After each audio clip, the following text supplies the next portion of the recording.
egotistical, so unpredictable, here on the SNL network.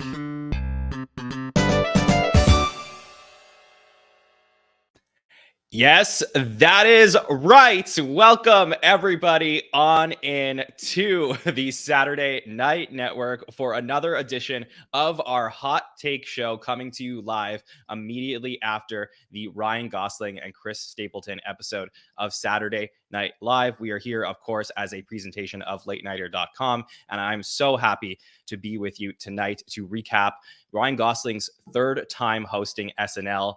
There's a lot to talk about tonight, so I can't wait to get into it with our panelists and everybody here in the live chat. So first up, let me bring in my man, Sammy Kay. Sammy, how are you? John, I'm doing well. It was very just much a fun show. Happy to see my boy Ryan Gosling back at Studio 8H. A lot of Barbenheimer talk during this episode, which was exciting for me as a movie fan, and it was just really fun. I'm happy to dive into this one. Yeah, this should be a good one. Joining us as well is the legendary Amanda Mitchell. Amanda, how are you? Legendary, fabulous, doing my very best. I am so excited to talk about this episode. There's one man who I've loved since I've loved this man for over 20 years, I swear to God. So I am here to talk about Mr. Ryan Gosling. Love him so much. Thrilled. I've been up since 6:30, so I'm going to be feral today also. I'm very tired. Yay! Well, very excited to talk to you, Amanda. And how can you not love Ryan Gosling? I mean, brings such great energy to the show. My Canadian friend who hosted and was, people have been asking to come back for many years now. And I was thrilled to have him back on the show tonight. I thought he brought it. Energy was pretty high. Certainly broke a lot, which I think we'll talk about through some of the sketches. But I want to talk about the overall thoughts on the night, our headlines, any hot takes you have. So, Sammy, how are you feeling about Ryan Gosling number 3? Well, it's funny you kind of, stole my headline here. Was kind of what I wanted to talk about was Ryan Gosling gave Jimmy Fallon a run for his money for the amount of breakings in a single episode. And I think for me, that added to the overall experience. Like, I think, there's some material in this particular episode that I think, him, kind of breaking and just like feeling like so excited to be there and like be a part of it. You can tell. He kept wearing like SNL shirts when he was introducing, Chris Stapleton, the musical guest. So like he clearly loves to be there. And even, if he can't keep it together throughout, some of the sketches, like, he brought a lot of energy to the episode tonight. So that was, great to see. Yeah, I always say when you have a host that has reverence for the show, it allows the audience to buy in even further. So we'll give you more lenience when you do break in certain moments, or maybe sketches don't go exactly the way that you wanted them to, knowing that you're at least, trying, I think helps. But Amanda, how do you feel about tonight? Any hot takes or headlines? What year is it in Studio 8H? Ooh. You mean the actual studio, or? I mean, because like the amount of content that was not, I don't think there was there was very little modern day content. Almost every sketch was referenced, was like, what, you're doing an Aaron Brockovich reference in 2024? Like Yes. I rewatched Aaron Brockovich like 2 weeks ago, so I fully understand. Like, I feel like there was a writer in the room who was probably watching it on Netflix at the same time I was. But, it felt like a night where I was like a Beavis and Butt-Head and Aaron Brockovich reference, basically back to back. What year is it in Studio 8H? Because it is not this year. But that's what I loved about it. I liked it. I mean, it feels very it felt almost like a beautiful hodgepodge of an episode, where they were just, Ryan was like, put me in the most absurd costumes you can think of. And they said, bet, Yeah, 100%. I mean, they really took us through the timeline tonight, and I love it. You're right. There is a theme of sketches that are a little bit out of place or out of time. And that was the fun of it. It was just basically There's some hosts throughout the history of the show come in and said, hey, just give me anything that, didn't want to give to another host. And I think Ryan's really game for anything. For me overall tonight, I thought it was really fun night. I think that, like I said, I enjoy getting Ryan Gosling on the show. I'm just like really impressed with how loose the show has been over the last few weeks. Just really silly, a lot of fun, and it's like the energy sort of going through the screen where you could sort of see how much fun the cast members are having. And it's not to say that like the beginning of the season or the middle of the season, like it was like miserable by any means, because that's not how I feel. But I had described the season as slightly inconsistent. I felt like there was a lot of ups and downs, and there wasn't, a good through line, where in the last few seasons we've covered, I really felt like I could see when the show is like building upon itself throughout a season. But I really feel like this is one of the more unique seasons I've ever seen in the history of the show, where the end, like as we're headed towards the finish line here, is just like on a rise, like continues to be like, I think Brolin was super strong, Kristen Wiig was super strong, Rami was pretty good, and like now another strong episode. So something over the last few weeks has really clicked with the writers, with the cast for me, where I feel like the back half of season 49 is looking a lot stronger than I initially thought it would. So I'm excited to talk through this episode and see how everybody else feels about it. So let's get into it. It's a huge surprise tonight because, Kate McKinnon, no longer an SNL cast member, but she does return because Ryan Gosling's hosting the show for our 8th Close Encounter sketch. When we last saw the sketch, this was in Kate's final episode as a cast member, where she did ride off into the alien spaceship and say goodbye to Saturday Night Live. But we get the return of Colleen Rafferty. Ryan Gosling's playing Todd. No Cecily Strong this time. We do get Sarah Sherman taking that role, and we have Bowen and Mikey at the desk interviewing Kate McKinnon and Ryan Gosling and Sarah Sherman about their experience with alien encounters, or their alien encounter for the 8th time in the history of Saturday Night Live. We get this sketch. So Sammy, were you excited to see it return in the cold open slot tonight? Yeah, I was like completely shocked by this. I feel like I did see a little chatter online leading into the episode speculating if something like this could happen, but I really thought we closed the book on this character. And obviously she hosted a few months ago and she was just there, and this wasn't something that was brought back. So obviously, through the Barbie experience, Kate and Ryan Gosling being in that movie together, clearly they wanted to do something. So I was very surprised. It's, took me a little bit to kind of warm up to the idea of bringing this back. But once you kind of have that sort of physical comedy with Kate and Ryan, where she's like going in between his legs, and that's like the first of many times when he starts to break in this episode, I thought everything with that bit was really fun. So, is this something, that, I was necessarily asking for? Maybe not, but like, I'd rather see something like this as a cold open than like, some of the political material that has been done, kind of recently. So this was, this ultimately won me over, I would say, and was a welcome change for me. Yeah, I thought it was interesting because, it really did feel like there was an end to the storyline that we got last time. And it's sort of, this is something we talk about on our roundtables, on our feedback shows throughout the last few months, about just really like SNL at this point is just not made or produced in a way where it's meant to be watched now from start to finish, from 11:30 to 1 a.m. It almost feels like it's meant to be watched in pockets.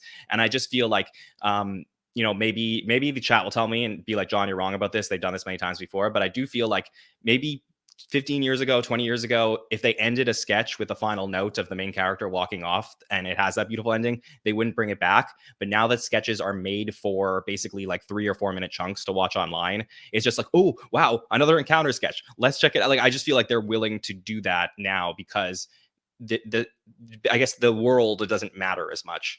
Does that make sense, Amanda? What did you think of this overall? Looking back, especially because I think this was an episode that like really just, in my opinion, went like in an upward trajectory. Like this and the monologue, I'm gonna say it, were my opinion like the 2 weakest parts of the episode. I said it, and I feel like when you're doing a character study, especially a sketch like this, it's a character study. Like if you're sending off a character, send them off. It's fine. Like we get it. We love Kate. We're happy to have her back. I here was like in a night that was full of jokes about the male anatomy. This was a sketch where I was like, okay, I get it. Like, it's fine. We get it. The joke's been there. It's been done. And it was so beautifully sent off the original time that it's kind of just like, oh, like, okay, yeah, okay. I didn't need to see it an eighth time. How about that? Seventh was weird enough for me. Yeah, I mean, I for what it's worth, that's just me looking at it from like a meta standpoint. But the actual sketch itself, I think I liked more than the two of you. I thought it was really funny. I think the change in pace a little bit, where you had Ryan Gosling walk directly up to the front of the camera, and you have Kate McKinnon basically being under him and going all up in his junk, I think was really hilarious. The my juicer and my deucer, like I'm always waiting to see like what Kate's gonna pull out for some of this. I think the writing was really, this is always like a Mikey Streeter sketch, was really strong.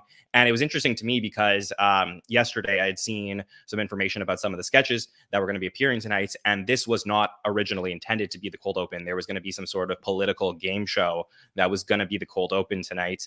And I guess sometime between yesterday and today it got cut. And instead we do get this sketch moved up into the cold open here. So Sammy, would you have rather seen this later in the night?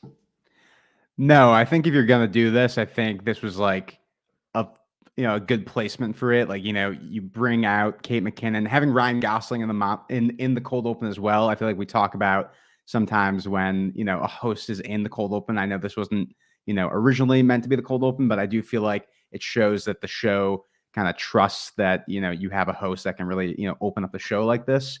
So I think, honestly, I'm glad they put in the cold open versus, somewhere else in the night. Yeah, and for what it's worth, like I loved Saturday Night Live for many years when they would take a recurring sketch and throw it in the cold open slot. Like they did this for so many times with like a church lady or a Hans and Franz or something like that. Like you would open up the show with characters you recognized, and I think that makes the show feel special. So I didn't mind that at all. And I thought that was like a good idea, especially for people who may be thinking like, oh, could they possibly do this? And they're turning on the television tonight and they're going to stay and watch because they got excited to see Kate McKinnon right away on camera. Like, I think it was a good decision, especially if you had some sort of political game show that you didn't feel was strong enough, then go ahead, do this. Like, I think you had to either do that or maybe you were doing some sort of OJ thing. But anyways, this was an interesting call here. So fascinating to think about. But we do get the monologue next, where Ryan Gosling walks out. He talks about his new movie, The Fall Guy, a little bit with Emily Blunt, who we're going to see in this monologue. Says he's not going to make any more Ken jokes because he's breaking up with Ken. It's been too much. But of course, he's going to go into a Taylor Swift-esque All Too Well, Ryan's version about Ken. And he's singing. Emily Blunt hits him with a chair, stops him. We get a little bit of Mikey and Molly in this one as well, and they both sing songs about Barbie and Oppenheimer. Amanda, how do you feel about the monologue? I hated it. I'm gonna say I was out. I was out. I was out. I was done. I was out. Okay. First of all, I am of the opinion that a monologue, if you're gonna have a guest in your monologue, that guest better be showing up elsewhere in the episode. Like, you're gonna give me Emily Blunt for I want a second. I want more. Please. I'm begging you. But I'm of my feelings about that woman aside, I just didn't understand.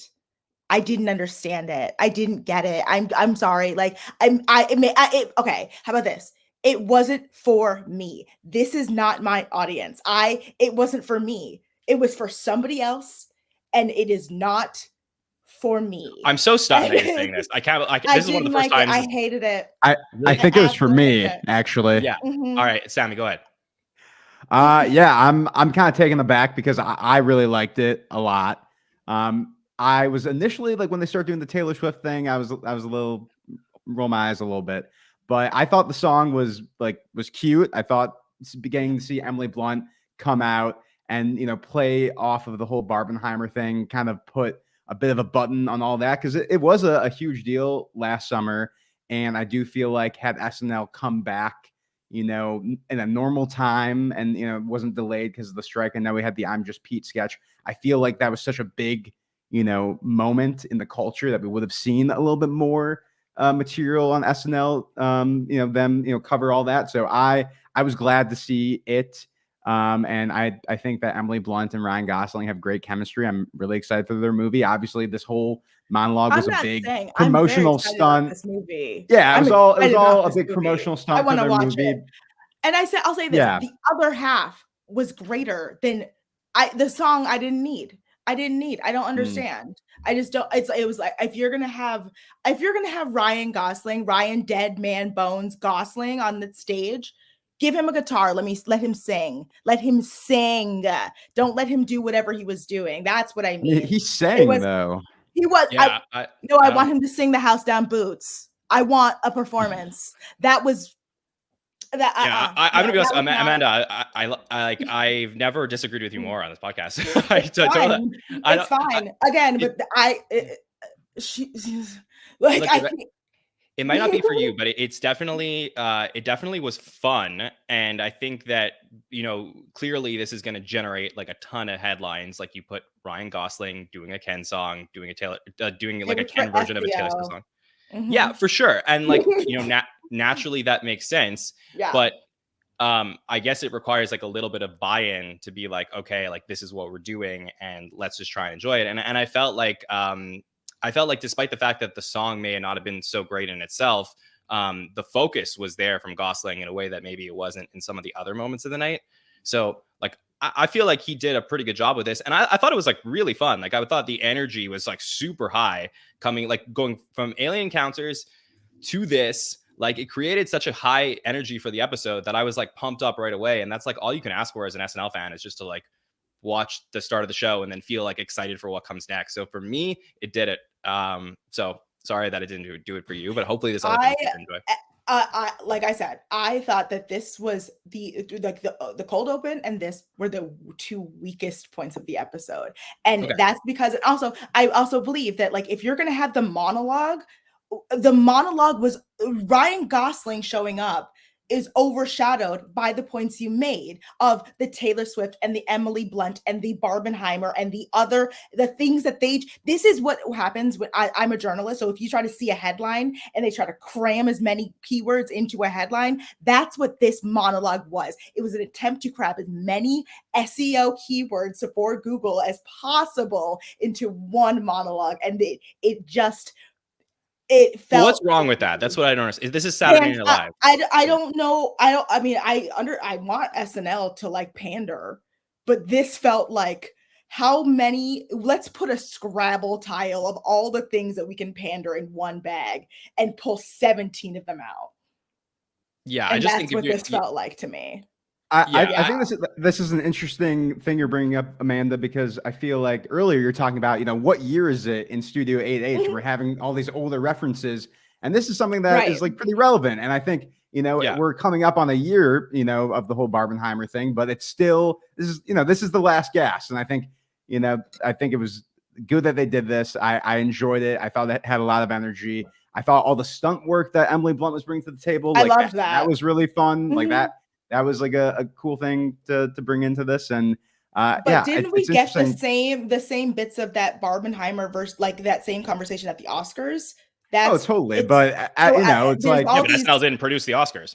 Right. I mean, SNL's going to want to do their version of it. Of course. Yeah. But I'm saying the jokes were better at the Oscars. How about that? Stronger at the Oscars about that topic. I'll give you that. Yeah. I love the passion, but I disagree. But that's fair. We're allowed to disagree. It wasn't for me. That's what the show is, right? Yeah. We can debate these things. So and that's this no is problem. all a bunch of people. I mean, I adore two of those people on that stage. So that's great. I mean, 4 of those people on that stage. So there's that. Yeah. All right. Well, let's talk through our first sketch after the monologue, which was Second Thoughts. So here we have 2 couples that have gone together, Chloe and Ryan, who just got engaged. Ryan's playing a character named Harrison. We also have Andrew and Ego, who are playing Brad and Aubrey. And we get this scene where we find out that Chloe and Ryan just got engaged, and they're so excited. And Chloe's excited to ask Ego to be her bridesmaid. So they go off into the kitchen. And then we get this one-on-one with Ryan Gosling and Andrew Dismukes. And very happy for Dismukes to have this, again, like, you know, this great season. And the starring role right at the beginning of the night was great to see him interact with the host. And it's really Ryan Gosling's whose personality changes the moment his fiance leaves the room and says, I think I made a mistake. Our dog died recently and I felt bad. You got to help me, Brad. You got to help me. And this whole rant that he goes on about how he is having second thoughts and he needs to end the engagement. Sammy, how do you feel about our first sketch of the night after the monologue? I mean, this continues the trend that we're seeing this season where, like, my favorite sketch in a given episode is a Dismuke sketch. I thought this was, by far my favorite piece from the night. We started off really strong here. Again, kind of like what you were saying, John, I thought, you know, the cold open into the monologue, into this sketch was such a great way to start the night. I thought Ryan Gosling, this is probably his best performance throughout the entire night. The kind of whisper voice that he has when he's whispering to Dismukes is so funny. Like the perfect amount of pitch on the voice. So great there. And I really think this is like one of those sketches where we, you know, a lot of times we complain about, you know, there not being enough escalation in a sketch. They really are taking this concept and running, you know, through all the beats and, you know, getting it to a point where I just thought this really worked on all levels for me. It was fun to see Dismukes play a bit more of the straight man in a sketch here. And I thought the ending was great too. So I think all in all, like, I was very happy with this. I thought the writing here was absolutely brilliant because it just starts off so innocuous of like, oh, I made a mistake. Like I felt bad. And then it gets to the point where he wants to like meet him in Istanbul. And like, he found a guy on Groupon who could do facial reconstruction. And it got to the point where it was like so absurd. And I just think that, you know, number one, Ryan Gosling was fantastic in this sketch. Number two, Andrew Dismukes was also great. And maybe this role, I don't know if he wrote this. I need to find out and I'll let you guys know once I do on Monday. But if he didn't write the sketch and this role was assigned to him, so amazing, because that's something that wouldn't have happened in the past. And clearly he deserves to get roles like this up top because they just played off each other so well. Again, second week in a row, Andrew Dismukes just like holding his own with a really talented host. So Amanda, how'd you feel about this sketch? I got it immediately. I loved this sketch. I didn't know where it was going from like the first few beats, but once it took off, it told a complete story. Everyone knows this dude, this guy who's so much of a people pleaser. He's like terrified of doing anything. He'd rather just like run away. I thought this was a brilliant performance from Ryan, especially that whisper speak he did. It was so well done and so like the perfect amount of over exaggerated where plausible deniability exists. I thought Chloe did a very good job of actually like, because sometimes in that sketch, like having to play the hysterical woman, you can be like, it can be iffy. And here I think she did a really good job of playing that like specific level of gaslit. Like pure gaslight. But I think the writing here was stellar. And this is when the moment I was like, oh, we're in for a weird night of television. And and I loved it. Yeah, very that. And what's interesting here is like you could have written this sketch where the POV is really like, how is he going to explain this to his fiance? And we could have gotten a lot of back and forth between Chloe and Ryan. But instead, the most of the sketch was Ryan and Andrew. And I think that really sold this for me because yes, she kept walking in and out, but it was sort of secondary to the fact of like, I regret this decision and I need you to help me do these crazy things. So it's like the second thought about the engagement also like was almost second to the fact of like, oh, wow, this guy's absolutely crazy. And I just think there's like layers to this sketch that really, really worked. So beautifully well written, fantastic sketch here to kick off the night. Then we go to a music video where we get one called Get That Boy Back, where this is a country song where we got Chloe Fineman, Chloe Trost, and Ego Odom singing about how they're going to get revenge on their boyfriends. Michael Longfellow is one, and Chris Stapleton is the other one.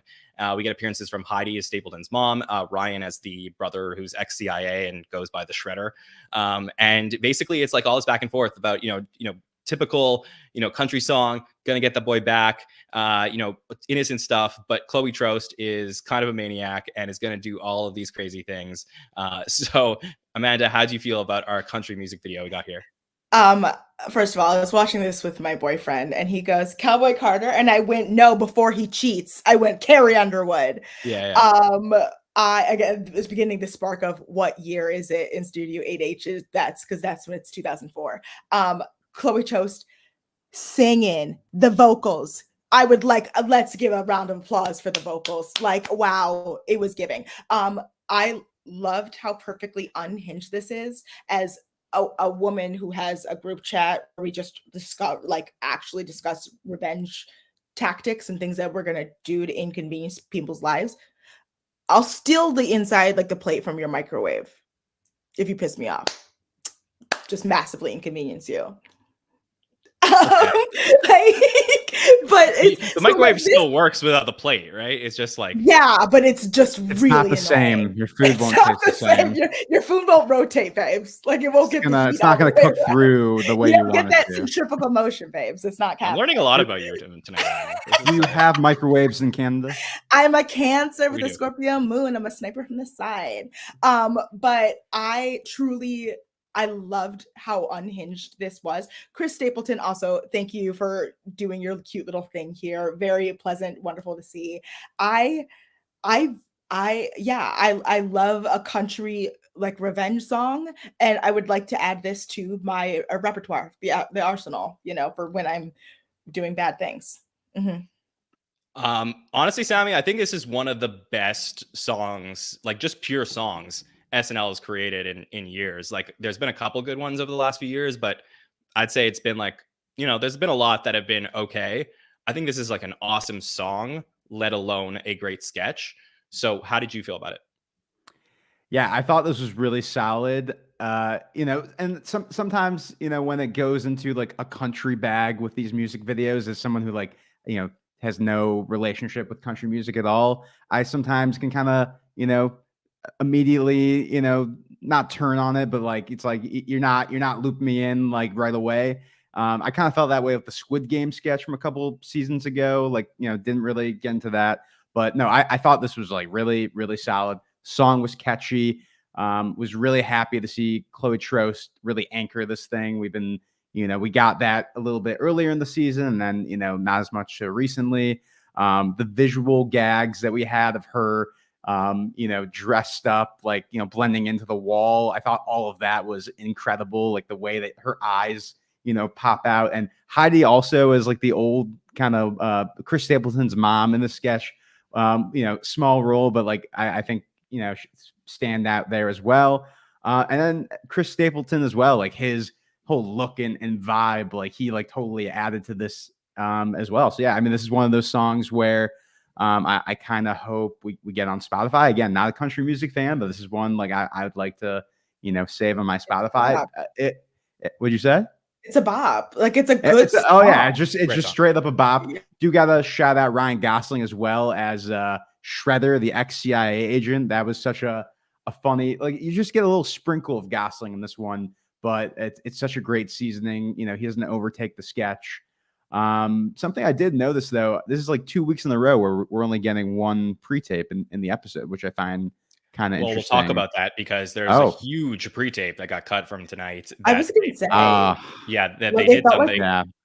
You were running over time, right? Yeah, there's a huge pre-tape that they promoted on the show that's going to be coming out later, which we'll talk about in a little bit. But basically, for me, there's two main takeaways from this sketch. Number one, Chloe Trost. Clearly, beginning of the season, we were like, okay, fantastic singer. We want to see what she could really do on the show. Clearly, she is just so well made for stuff like this. You have to give her these roles. Yeah, it doesn't have to be every episode, but she is one of the best singers in the history of the show. I think you got to use her. She's a great tool in the SNL tool belt. And second is I'm a big country music fan and a big fan of Chris Stapleton. I think he has one of the best voices, like I said, on the planet. And for me, I've followed his career. I've gone to see him. I never really thought he had that big of a personality, but I think he brought it. Like, I really think he was like, he well acted this. The whole thing at the end where he's just like, you thought I was cheating, but I was just texting my sister. Like, such a great turn at the end on that. And like, I just think this was like so well put together. So for me, like back-to-back bangers right after the monologue. And for me, the start of the show, these first 4 segments, at least for me, were really, really strong. Up next, we get a sketch where we get Kenan Thompson, Ryan Gosling, and Marcelo Hernandez sitting, I guess, at a bar or restaurant. And Sarah's their waitress. They come over. They start talking about what they might order. And then if they're going to go to the club tonight, they talk about their accents. Kenan's Dominican, Marcelo's Cuban, Ryan's from Tennessee, but now he's adopted the accent. And there's a lot of like weird non sequiturs about like reasons why Kenan can't go to the club. They're trying to convince him that the original dog from Beethoven's going to be there. So, Sammy, how do you feel about this sketch that we got here?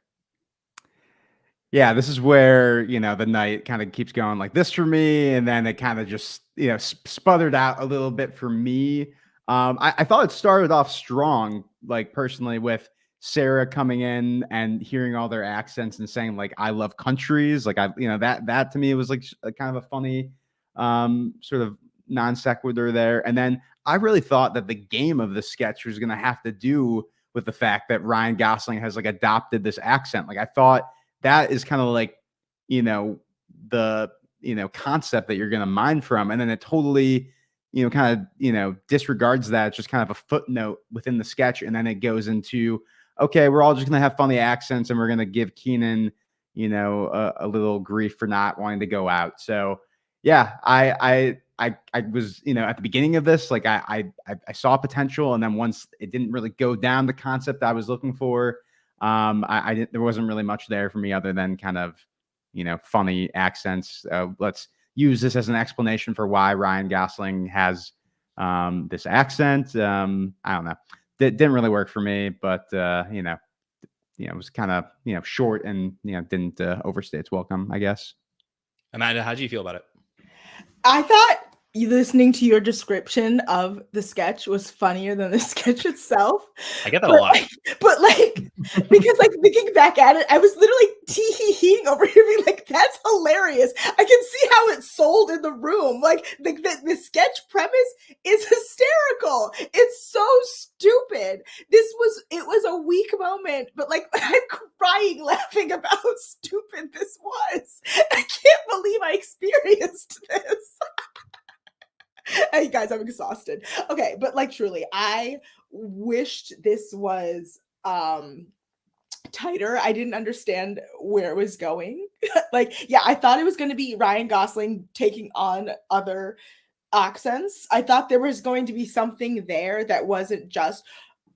I think it was literally like one of those 4 a.m. sketches where somebody said Beethoven in like in different accents, and they were like, "Let's go with it. Can we get a dog that looks like the original Beethoven? Let's go." This just feels like the last scraps of the middle of the night. But I think Ryan was having a ball, and that at the end of the day is what matters most. Yeah, even in the monologue too. But he was having fun. I love it when my boy has fun. Yeah. I didn't care for this one. Truly, I think that it was unfocused as far as I'm concerned. Like it was fun. I think they were having a good time. I think Ryan was good. I think the dog, the Beethoven thing, it was a cute idea. And like you said, in description, it's a funny concept, but I just felt like it was really, really unfocused. Like I was there was no like beginning, middle, and end to it where it's like, okay, he doesn't want to go to the club. And at least if like that was the point that they were going to beat, you got to keep like escalating it or beating it like from different sides where it's like, Kenan's not going to go to the club for this reason. Ryan's not going to go to the club for this reason. So for me, I didn't really feel like I just felt like this was like one of the weirder points of the night where I was like a little bit confused at what they were trying to do with this sketch. And I think I saw in the chat that someone was like, I think the point was that there wasn't a point. And that's okay, right? Like sometimes in the history of Saturday Night Live, you can watch a sketch where it's just like, we're just like flies on the walls, like watching just people hanging out, and the dialogue itself is funny. I just don't know that there was enough here to like look at the sketch from that perspective. So for me, this was one of my weaker points of the night. But we do go to a sketch that I was very interested to see, which was News Nation. So we get this sort of, political talk show or technological talk show where Heidi, as Bobby Moore, is the host and Keenan is Professor Norman Hemming, and they're hanging out.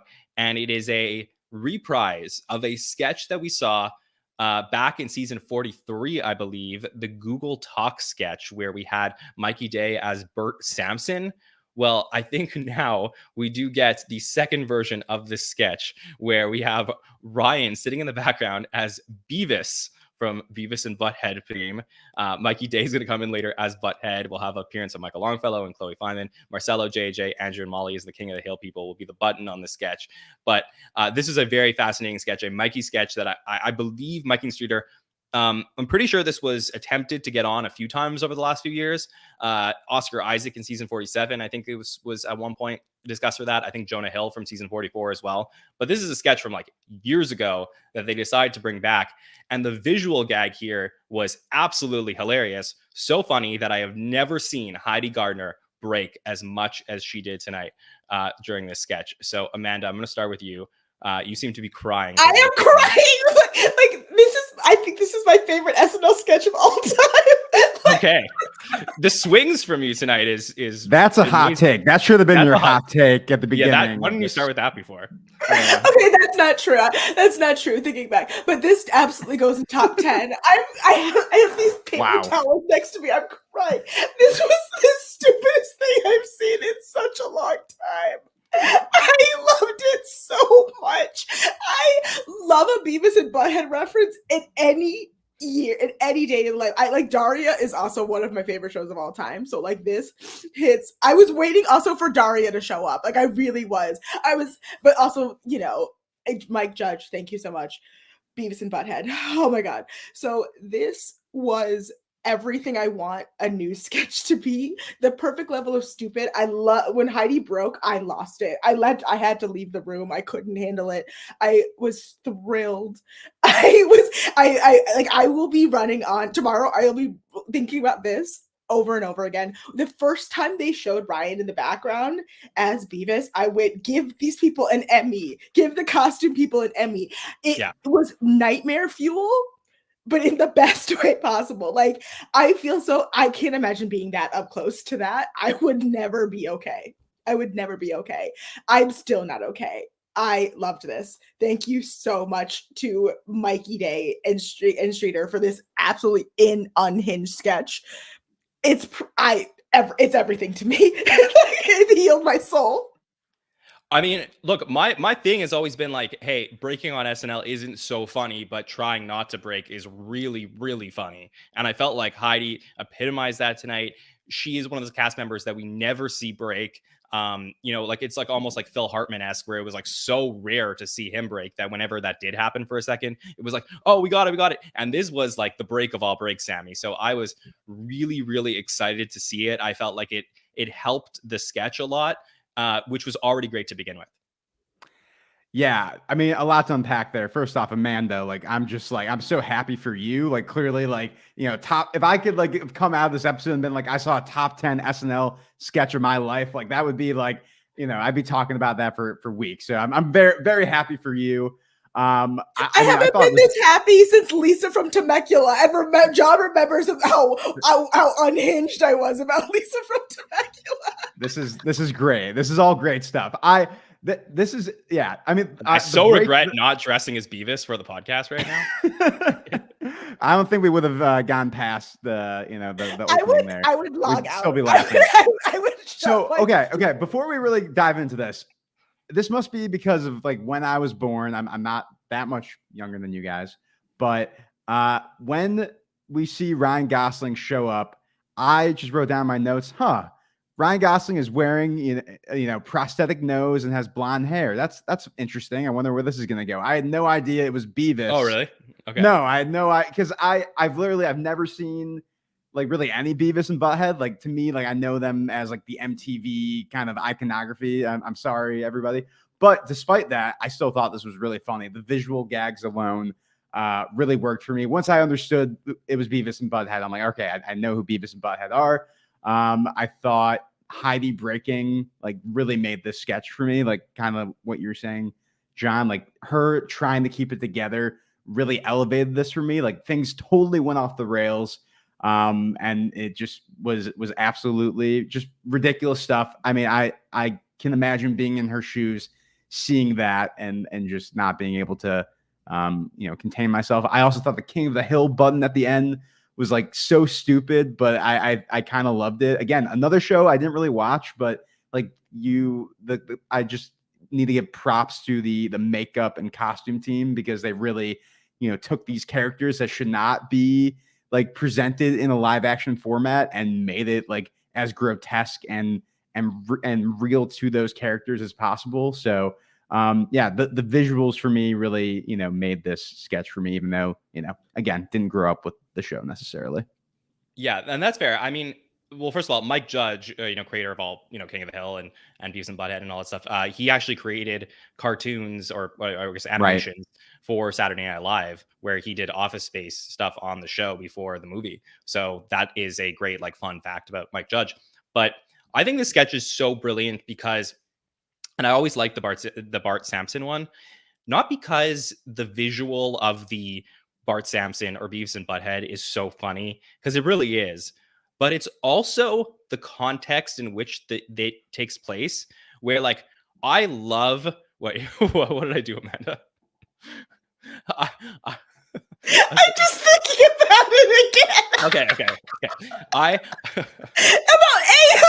I'm talking about AI. Well, that's what I'm saying, is that like, look, we've all been like in class or like at some presentation somewhere where you look around and like someone looks like a little bit funny, and you're like looking around and you just like trying not, like maybe they remind you of something or they look like somebody and like they took that concept to the extreme here, where it's not just like, oh, we're gonna take Beavis and Butthead and randomly put them in the background of a crowd. It's like at something that's supposed to be like super serious. So I think that the dichotomy between those things is like what leads to this sketch being so hilarious in the first place. I had the wrong contact lenses for like 2 weeks. Okay. And that's what this felt like. It felt like every time I saw someone from like close, they have to be like right here. Otherwise I was like, I might know who you are, or you could be somebody strange. It is that exact feeling. That's what it felt like. That uncanny valley of like, do I know you? How do I know you? Are you real? Or like, do I actually know you? Or are you just something that like feels like familiar to me in a very weird way? Oh, I loved this show. Yeah. Wow. Yeah, I do also want to add, I do love like the game of the idea that, they're like sitting next to each other and like they totally like don't realize that they look like Beavis and Butthead. They're like, oh, I don't watch much television. I have like an incredibly busy life. Like I love it when like people like don't like, they're so obviously, weird or look like a specific thing or whatever, and like they just like have no reference for it at all. Like that kind of stuff I find very funny. So I thought that was a great element to this as well. So many layers here. It was fantastic. Okay, up next we got music from Chris Stapleton, where he's going to perform White Horse, and then later on Mountains of My Mind. We spoke a little bit about his appearance in the music video earlier in the night, but music from Chris Stapleton. Sammy, were you excited to see it? Yeah, again, I don't listen to country, but I wrote in my notes, I like this dude's vibe. So I performing on the show for what it's worth. Yeah, no, I'm not. And again, like, sometimes with musical guests, like, if they don't like totally, stick, in my memory, it sometimes it feels like it's the first time. But just like that Beavis and Butthead sketch, I totally forgot about the Bart Sampson one that was recurring. But no, I mean, very solid performance. And again, I like that Ryan Gosling, was wearing the SNL shirts during the introductions. That was a nice awesome touch. Yeah, good promo for the NBC shop. Amanda, did you enjoy music from Chris Stapleton tonight? I have never knowingly heard a Chris Stapleton song until this evening. And I will say, that gentleman, the voice of an angel. Wow. I was like, Okay, but okay, maybe today is the day where I decide that I'm going to start listening to Chris Stapleton. You know, I like him, and I'm going to be very upset if somebody tells me that he does not like people who look like me. Do not break my heart right now. Thank you. Not that I know of. He seems like a really good Love him. person. Okay, great. Yeah. Big fan. He sounds like Eddie Vedder. I like it. In person, his voice is even more magical. Like it's just unbelievable. So It's like robust. It's so. I want to listen to him. Just like, ooh, I love it. Great. Sing honestly, I would be like, I know like we're talking about like many musicians from over the years to like pick from, but like if he sang at the 50th anniversary show, I wouldn't be unhappy about it. Like he's just like that type of brilliant performer. So yeah, fantastic job from him tonight. Such a great boost to this episode also.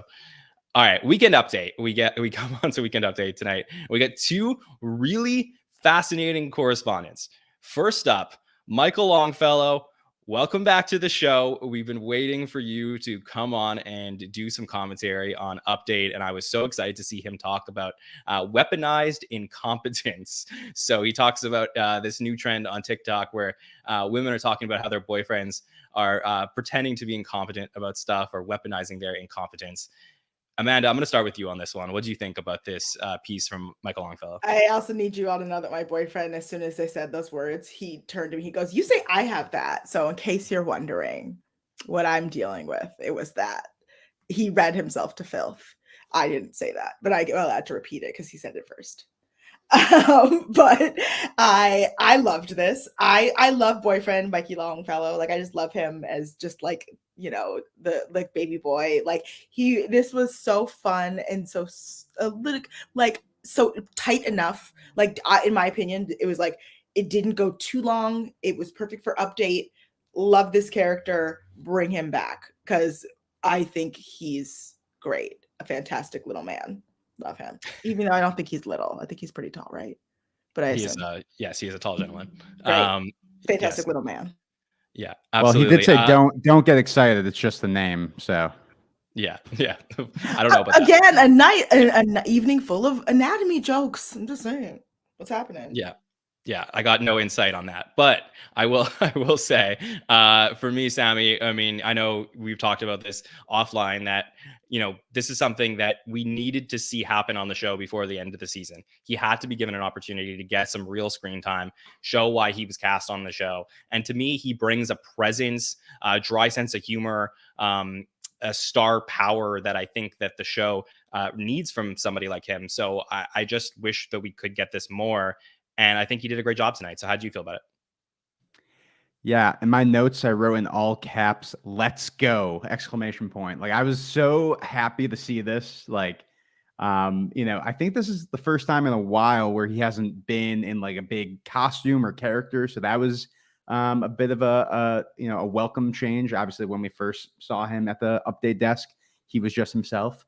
But I mean, this was a a funny concept. I think I might fall in the category of weaponized incompetence because the duvet cover thing is straight up a real thing torn for my life. Like I did not know what a duvet cover was until my girlfriend bought one for us. So again, is duvet the one? Is duvet the one where you put the thing in the thing, or is it like a duvet cover goes over the duvet? Yeah, comforter goes inside of a duvet. Yeah, got it. Which was news to me because when I grew up, I had a jean comforter. It was a comforter just made out of jean, like denim? And it was actually terrible. Like it was like it was like oh my God. freezing. Like at night, it was just like freezing cold. Like it was. I wish I had like a duvet to put over that because it wasn't good. But that's for another podcast. That sounds awful. Oh yeah, no, I bring it up to my parents all the time. I'm like, why did you do this to me? Like you wrap me in jean. Like it's just like your skin must have been like lizard skin, just dry. I did have kind of dry elbows. Wow, this explains everything. But no, was happy to see Longfellow. I mean, again, for me, I was just happy to see it. Like I think for me, the dry wit, the laid back approach, like it's something that he brings, different to the Update desk that, you don't get from other cast members on the show. I think, things like the cigarette bit that he had earlier in the season was probably a stronger piece for me. But again, just happy to have him back.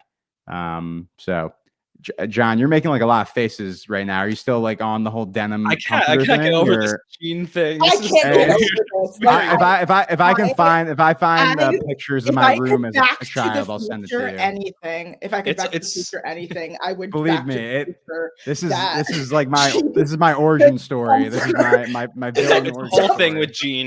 The Dumfrider. Like I can't. Like it was not good.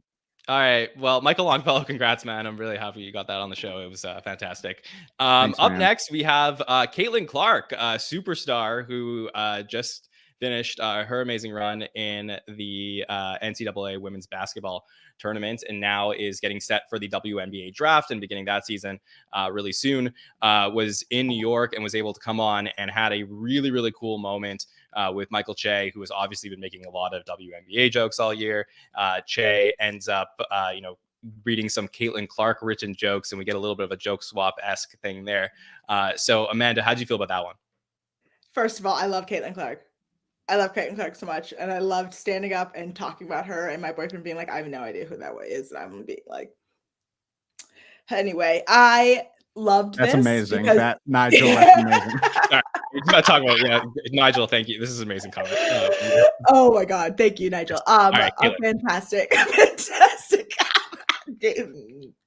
Anyway, so I thought this was pitch perfect. I know there's no way that they had planned this going back, but they absolutely put like all of the supercut of jokes and then Che's throwaway line of like, did you really write these? And Caitlin's be like, like I was like, yes, let her take this, take the read. It was fantastic. I loved it. I was on my feet screaming just at the sight of that woman.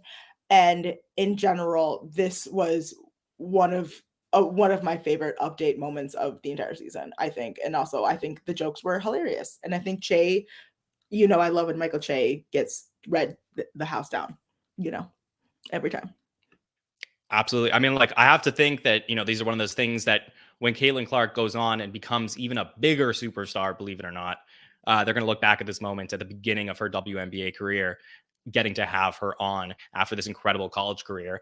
I think this is such a cool moment if you're a sports fan in general, whether it's men's or women's sports. You have to love seeing things like this on the show. So, Sammy, how did you feel about it?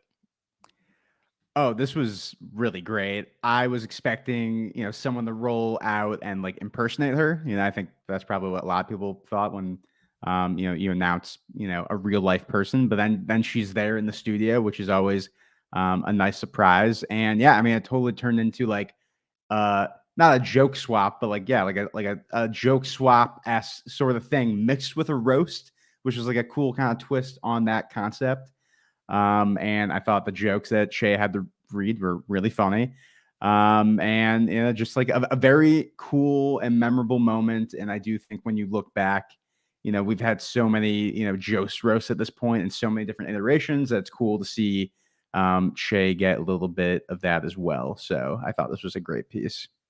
Yeah, I thought it was great because, Che does like to play the villain on the show, and he's like the guy who's going to, take things too far. And you have to have somebody come on and challenge him to make it be worth it. Because Colin Jost doesn't play the role of challenging Michael Che. So to have somebody come on and do that, I think really works for SNL, for us watching the show week after week. Really, really love this. And I think Caitlin Clark, could host Saturday Night Live one day. I think it would be great to have her among a long line of, basketball playing SNL hosts, Bill Russell, Charles Barkley, Michael Jordan. I think, this could be a really, really fun choice from them over the next few years. So I was excited to have this moment on the show. Cut from Weekend Update tonight was Kenan Thompson as OJ Simpson, which we didn't get. So I am surprised that was cut. It was OJ with a halo. So, I was thinking that they were going to maybe involve that in some way, or at least like maybe cut to like an old Norm joke. I thought that would I had thought there'd be some, it would have been interesting to see some sort of Norm shout out or reference, but I don't know if that's in poor taste or I don't know. But yeah. I mean, yeah, for sure. It was, I don't know if it would have been in poor taste, but I just think it would have been interesting if they did that. But, especially because like the whole thing is that Norm gets fired because of the OJ jokes, and that like the network never wanted him to continue to do them, or at least Olmeyer didn't want him to continue to do them on the show. So then to be like, all right, like let's get one last one in there, I think would have been kind of fun, maybe as a way to just fill some time if you're not going to do the Keenan bit. But I'm curious if the Keenan bit gets posted online, given, the news of the week. And so, yeah, that was what was cut from Update tonight. Let's talk about the sketches that happened right after Update. So we get the next sketch is the Cookie Crumble sketch, where Andrew and Trost and Heidi and JJ are all waiting at a hospital for JJ's father to come out of the operation room. Out comes Molly and Bowen, who play Bowen's playing Dr. Please, the doctor. And then we get the assistant, Ryan, who's playing Jeffrey Thank You, as they come out and explain that, Grandpa's dead. And there's this whole bit about cookie crumbles and, them giving them out. And it turns out basically the twist on it is that Mikey as the grandpa comes out. It was the wrong family, and it was really Devin and Punky's father that they killed in the room. So, Sammy, how do you feel about cookie crumbles? Well, first off, totally blew my mind when either the, our, Saturday Night Network Twitter account or somebody tweeted that this is a recurring character, that this is from the Nate Bargatze. Crazy to me. I mean, when he comes out in that getup, I'm like, this looks so familiar, but like, am I thinking of like the Bowen trend setters, Weekend Update sort of hair look to that? Or I didn't know exactly or the trend forecasters. I wasn't exactly sure, like, what I was recognizing, but yeah, this kind of reminds me, like, I was trying to think of like an example of like having. Yeah, it was this sketch. I put it on screen for people to remember. It was, right here, this guy from the airplane, which is like a very, very random thing to bring back from the third episode of the season. So that's Dr. John, Please. Can you think of another example? Because of something like this happening where like you bring a character back that was like so like either obscure or like in a different format. Like to me, like this is not one-to-one, but like when they had Stefan in like a regular sketch and then bring him to Update, like it's not a one-to-one, but like the idea of like bringing in the character that's like totally in the background and then like making them more of a focal point. I just found that to be interesting. Yeah, they did it with Rosanna was probably the first one that they did where that appeared in a sketch. Ellis, the chat brings up Brian Fellows. So yeah, there's different sketches that they like a character and they've sort of put it into a different format. But it was just like a really obscure choice. Yeah, totally obscure. Yeah, I mean, this is like the type of thing where like, it's after Update. Like this is a piece that I think is just like very stupid and silly. And like at this point, like Ryan Gosling is totally just like, just like, he's just like, like kind of breaking and having fun. And I thought his dynamic with Bowen was a lot of fun. Like there was no like twist or really extra layer to this that I was like, oh, Mikey Day, his character's alive. Like that obviously is like the very obvious route to go here. So, not anything that I wasn't necessarily expecting, but I don't know, the cookie crumbles thing, like it was so stupid, but I thought the visual that maybe it's because just opening up another layer from my childhood. I had Cookie Crisp as a kid. Like that's a cereal I had. So, Cookie Crumbles, like, are you not familiar with Cookie Crisp, John? No, is that, I don't know. It was have that in Canada.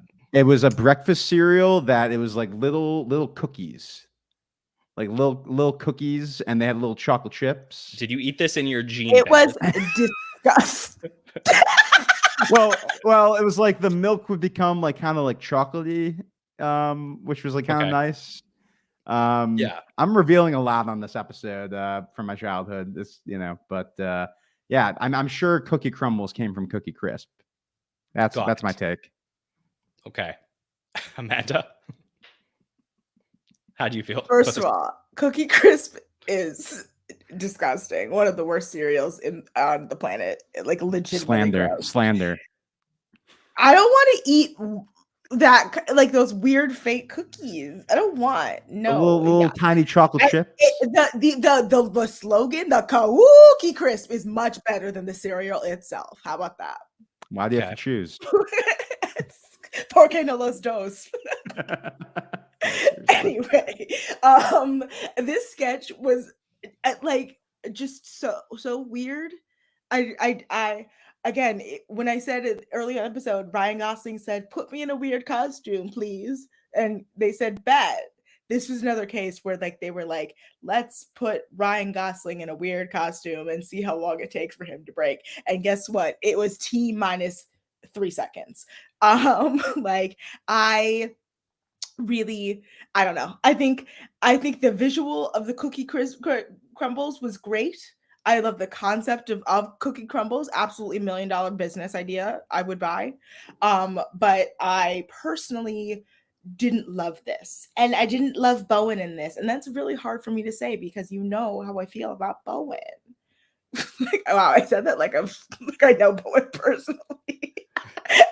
Like, Well, let me say, I don't. I wish I had a strong take, one way or the other, about how I feel about this. I'm not really sure because I don't know if there was enough here that like because I think what it was venturing for was that this was really silly, like the fact that they're going to come out there, they're going to give no explanation, that something devious happened, behind the door to Grandpa, and they're not going to say what it is, and they killed him, and then like the shirt with all the blood, like I got a big laugh when I saw Ryan come out with the blood. And then I was waiting for it to win me over. And I honestly think the only thing that did win me over in the sketch was actually Ryan Gosling breaking, which is not normal for me, where I'm like, that really appeals to me. But I just felt like he was so charming in the fact that he was like very goofy throughout the sketch, that I think that his energy actually boosted this. And I would think with a lesser host, this might be a really rough spot of the night. But I think that this was really helped by the energy that Ryan was bringing to the sketch. yeah, So I agree. Yeah. I mean, like, again, this episode is elevated by the fact that Ryan was having so much fun. And this was yeah, a dumb sketch. It's the same vein of Oscar Isaac. It's like, or not Oscar Isaac, I'm so sorry. God, see, I'm exhausted. Pedro Pascal, thank you. Thank you for patiently waiting for me. But like that same energy of just being there to be game and have something silly. And like, this isn't a sketch I will forget and not think about, but it was elevated by the fact that Ryan was just having the time of his life. And it's not, I was laughing because clearly he was having a good time. And I don't think I'll remember anything about it otherwise. yeah. I don't know if this is like sounds like really too nitpicky, but like in a good way. But I think that the reason why I liked Ryan breaking in the sketch was because his hair was like so far down, like past his eyes, that it's almost like you couldn't see his face fully. And that like his whole like look was just so hilarious that what they were, the fact that they were just talking about or trying to sell or hold on to whatever they were trying to do with the cookie crumbles while they're telling them about the dead grandpa and how they like there might be an AirPod inside him. Like I think like these things are just so stupid that it kind of works. Like it almost like went all the way to the other side and came back around, and I liked that. So and I will say I did like the twist reveal at the end of it being not being the family they were speaking to, but the family and like the other family. I did appreciate that. That was like, I was like, okay, I see what you did there. That's clever. Like, But like, yeah, I mean, I stupid. mean, personally, I felt like, yeah, like obviously, like the reveal is going to be that the grandpa is alive. I don't know. To me, like, I kind of saw that coming. I do want to comment on the wig thing you just mentioned. I wrote down in my notes, I'm like so impressed that like Ryan Gosling was able to even like read the cue cards with like half of his eyes like totally covered by the wig there. Like, bravo to that man. That's why I I mean, think he was laughing. I think he was trying to blow it out of his eyes because Right. he couldn't see. Like, I mean, if the cue card just says like Ryan laughs, then there's not much to read there. yeah. There you go. Yeah. All right. Last sketch of the night we get is the Aaron Brockovich sketch, where we have, this 2000 film, Chloe and Ryan, reprising some characters from there. We have an appearance from Keenan and Dismukes, and there's a lot of wordplay here. Reminds me a little bit of what Chloe did earlier this season, where she brought back references to Save the Last Dance, where she brought Julia Stiles came as a cameo on Weekend Update. So like, just like taking a 2000s movie and doing a scene from it. Amanda, you probably know a lot more about Aaron Brockovich than me. So how did this play? Okay, Aaron Brockovich is a legitimately weird movie. Like all of Steven Soderbergh and like the late 90s, early 2000s is very strange. Like even Traffic is a really weird movie. This, like Aaron Brockovich, watching it in 2024, like this is what, wow, okay. Julia Roberts absolutely, like, I mean, it's a very controversial Oscar, notoriously.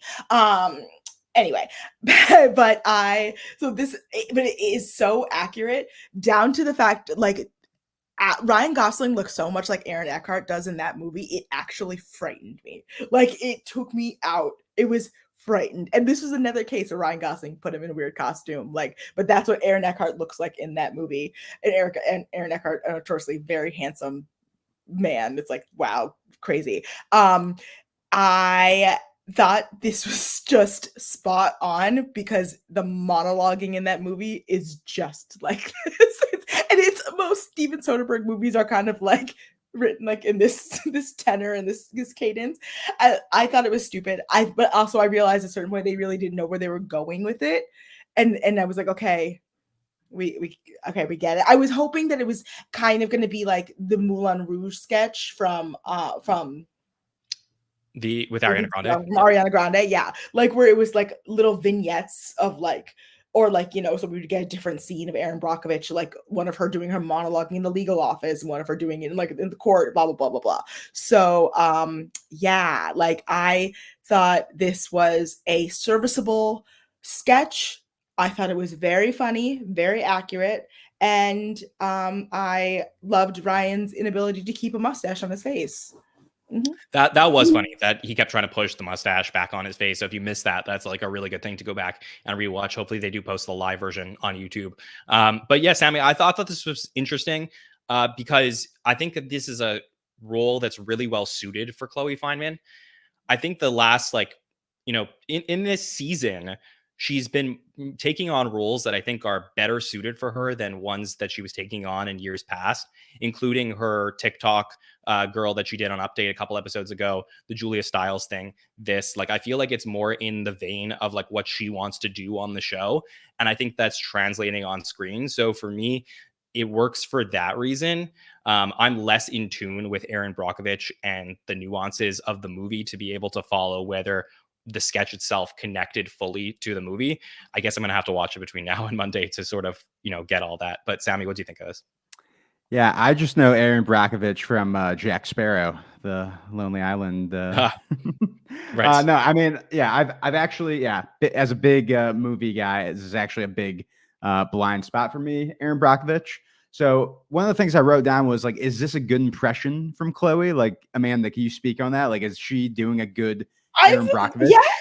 Yeah. I mean, yeah. Actually, like, no. It's a really good Chloe, Julia Roberts impression of Aaron Brockovich because, like, okay, so it is a good impression, harmonious and like very much, like, yeah, like very much like, you know how many divorces I've had too. Like, it's one of those. Like, she's okay, good because obviously Chloe in your face.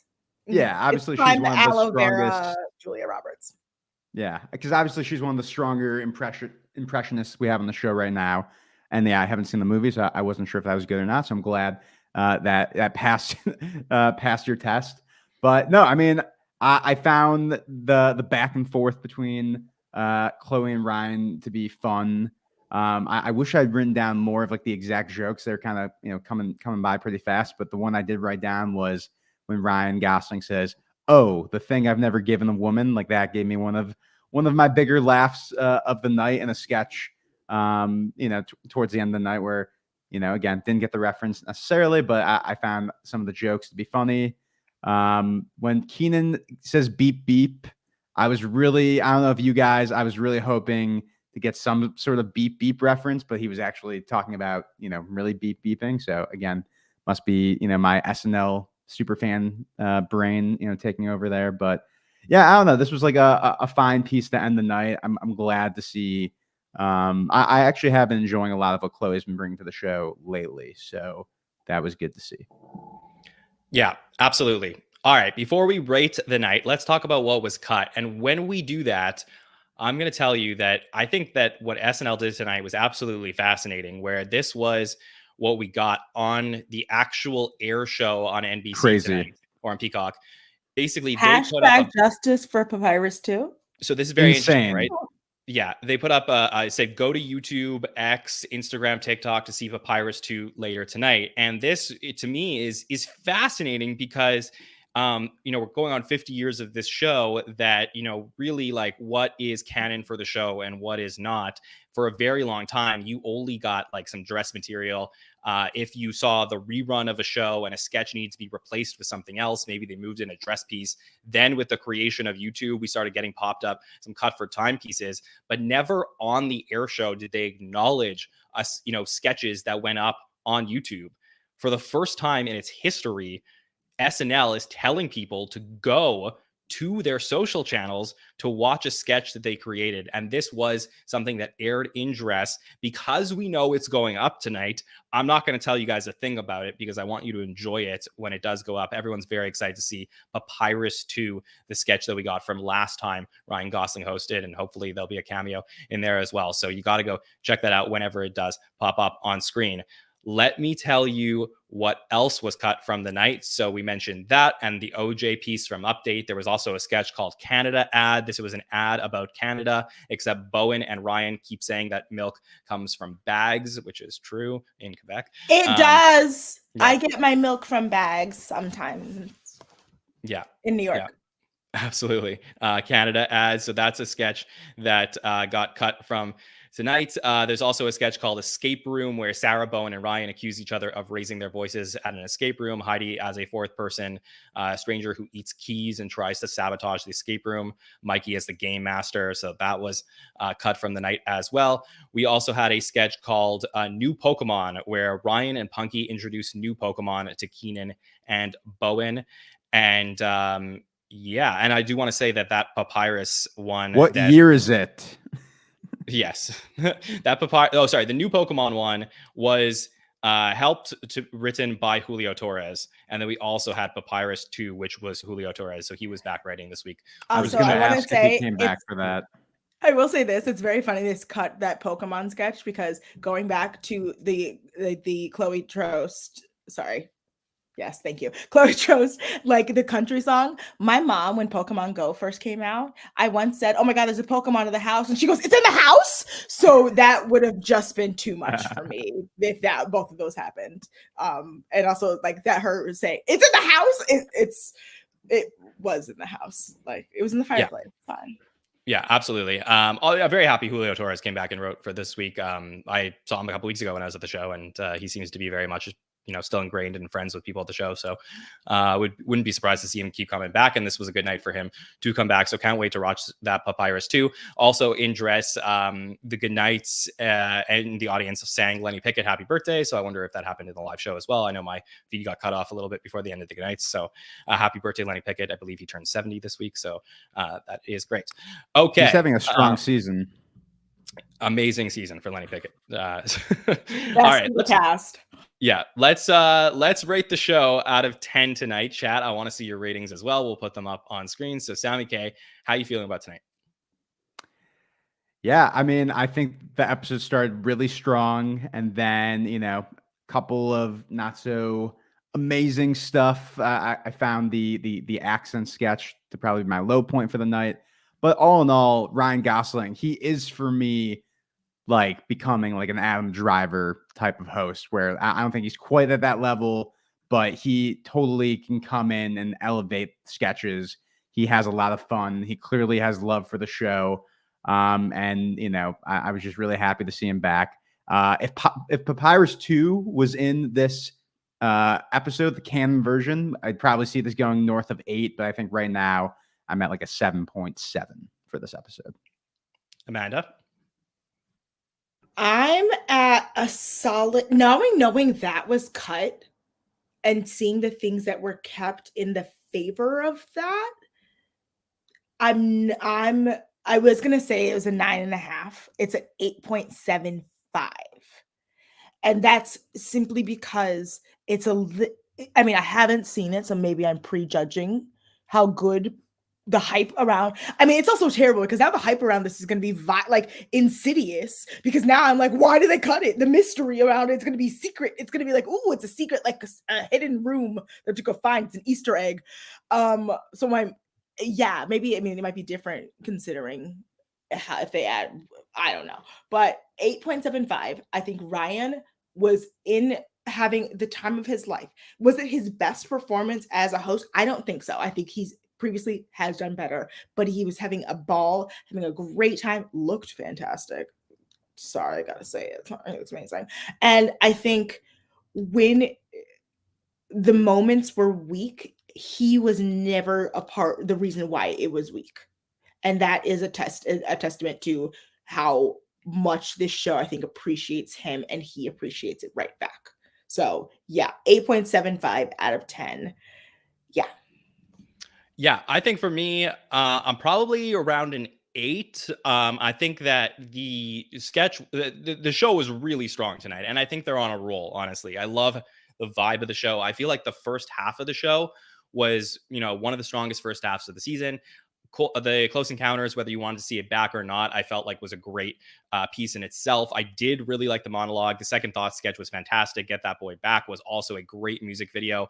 And then I'll, skip over the Can't Go to the Club Tonight sketch, but the News Nation, the Beavis and Butt-Head, for me, like all of those pieces in the first half were fantastic. Chris Stapleton was an amazing musical guest. And I feel like Update with Caitlin Clark and Michael Longfellow were things that were going to be very memorable. So maybe 8, maybe 8.5. Honestly, really, really strong show coming off, what could have been a down week after last week's fantastic show. Sometimes that happens, right? You put everything into this big moment with Kristen Wiig coming back and hosting for the 5th time that, the writing isn't as strong. But I did feel like there were pieces tonight that really did work. The back half of the show was a little bit weaker for me. Maybe if we got that papyrus there, it would have changed things. But overall, I think this was a great night for Saturday Night Live, and I cannot wait to continue to break it all down. And of course, we'll talk about the papyrus sketch and other things from the week on our Monday night roundtable, where we will be live at 8 p.m. Eastern. It'll be a very fun show, so you got to come join us for that one. And Wednesday night, Mike Murray will be back for By the Numbers to break down all the screen time from the week. So that's a very, very fun show as well. So we got a full lineup. We have some off-week shows that are planned, including our feedback show and hopefully an SNL stories for you. And of course, we will be back in 3 weeks' time to cover the Dua Lipa double duty, so double Dua tea coming up on May 4th to have her in the building. Previous musical guest, she will now be hosting and being the musical guest on May 4th, the first show in our final 3-episode run of season 49. Sammy Kay, thank you for joining us tonight. Anything you would like to say to the listeners? John, thanks for having me. This was fun as always. Fun to be on the show with Amanda, fellow Detroiter. You guys can find me at that Sammy Kay on Twitter, Instagram, and TikTok. As always, catch up on the Superfan takeovers. We, on the network just had Bobby Moynihan on. Watch that interview. Watch the one we did, previously with him that I was on. That's always great.